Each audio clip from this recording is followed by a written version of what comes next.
Next, the administration of fully government organizations. So I told you there are two types of fully government organizations, central government and the provincial government. So what are the things you have to follow when you are doing the administration of these things? One is the administrative regulations. I will discuss about what are the administrative regulations. Now this is also called the establishment code. What are the things in the administration regulation? I'll explain it. Then you have the financial regulations, financial matters. When you are, this is very important. So when you handle the financial matters, you have to do according to these regulations. That is called the FR. So you might heard these two words, AR and FR. When you are in the university, these things are not very interesting to you, but when you are coming to the industry, these things are very important to you. Then you have to follow the public administration circulars and the guidelines. uh, there is another important thing here. There is AR, FR and the circulars. But you don't want to 100% follow these things. In special circumstances, you have the authority as an engineer, you have the authority to little bit deviate from these circulars for the betterment of the organization. This is a very important statement I am making to you. You don't want to 100% stick to the AR, FR or the circulars. You have the authority to slightly deviate from these things in special circumstances for the betterment of the organization. Then I will show you about the administrative regulations or the AR or the, it is well known as the establishment code. So I will give the link of that one. Then I will share that one.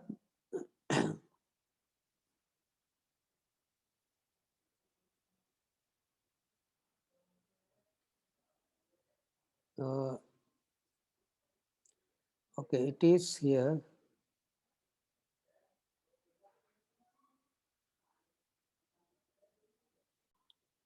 Right.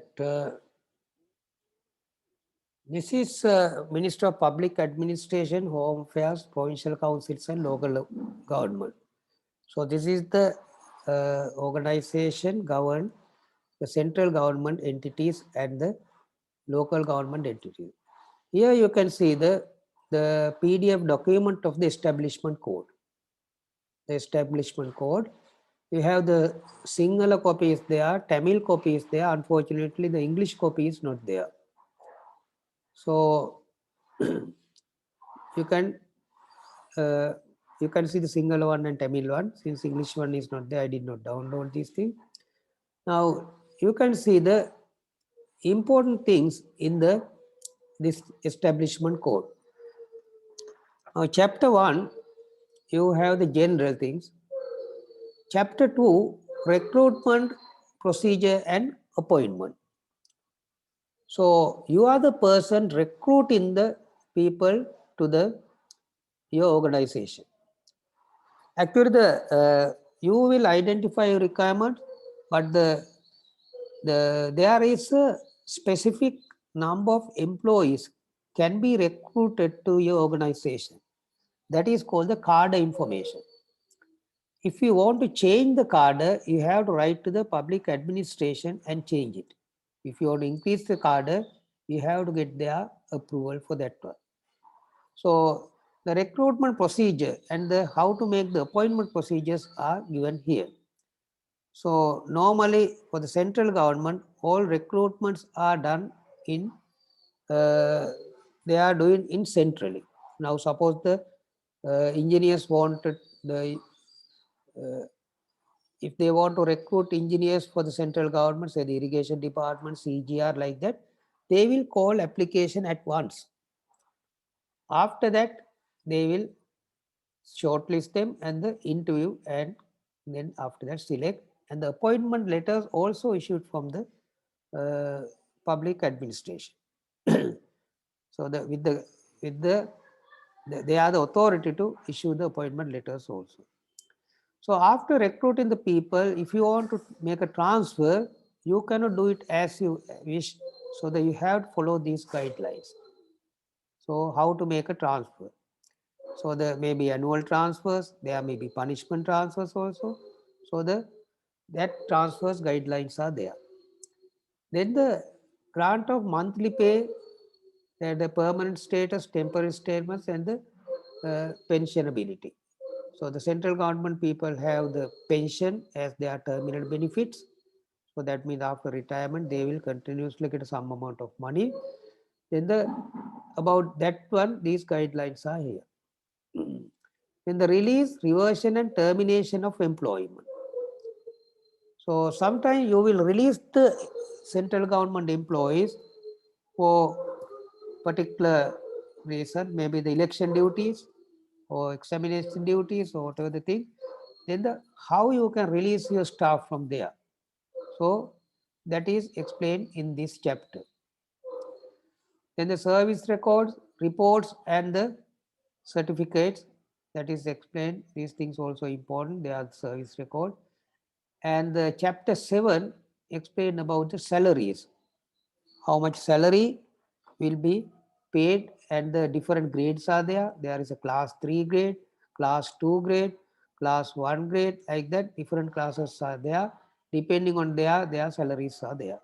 So there is no flexibility on these things. This also decided by the public administration.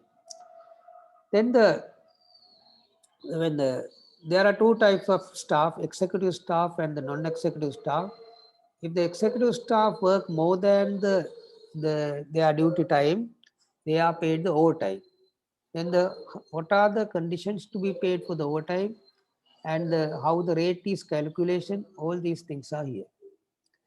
Then the executive people, they can work in the holidays and they also get some payment called holiday payments.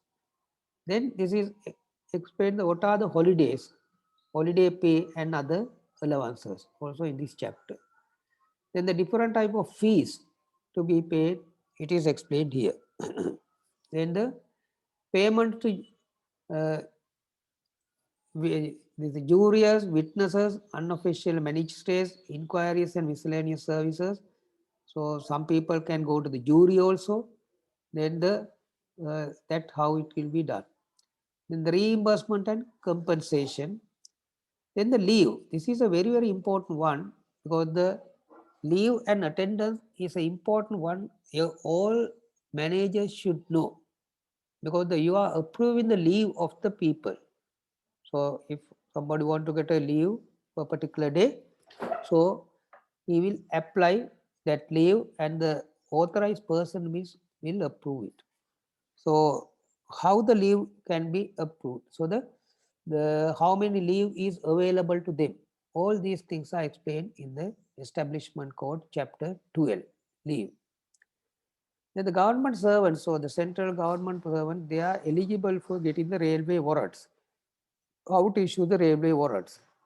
Then the travel on duty within the island, so that they may go to different parts of the island for different types of works. Then what are the conditions to that one, and how the payments are done for that one. Travel abroad for study, training, or on duty. So when you go to abroad, what are the conditions? In the holiday travel, in the concessionary season tickets, official residences, and government quarters. Now some higher officials are getting official residences. Then for that one, the guidelines are given here. And some organizations have the government quotas. So how the quotas can be allocated, and how much you have to deduct from the salary for that one. These things are defined here. Then the holiday bungalows, to get some recreation or get some relaxation. There are holiday bungalows in some organizations. Then what are the rules and regulations to use the holiday bungalows are there. Then the protective clothing and uniforms, welfare amenities, special concessions and conditions regarding officers suffering from certain types of illnesses. So there may be different illnesses, they have to stay at home for a long time, then how you can treat to them.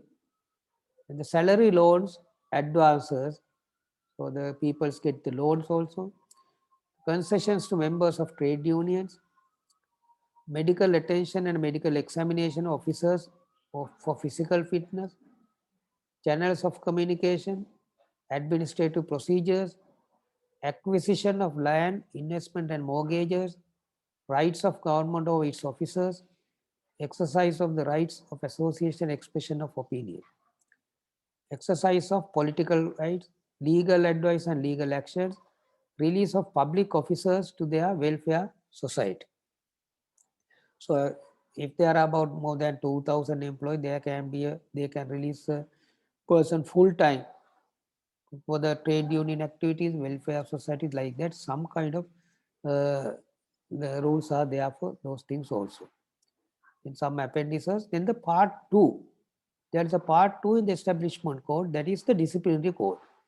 General conduct and discipline, rules of disciplinary procedure, and when you want to take a disciplinary action to a particular person, so that you have to follow that one.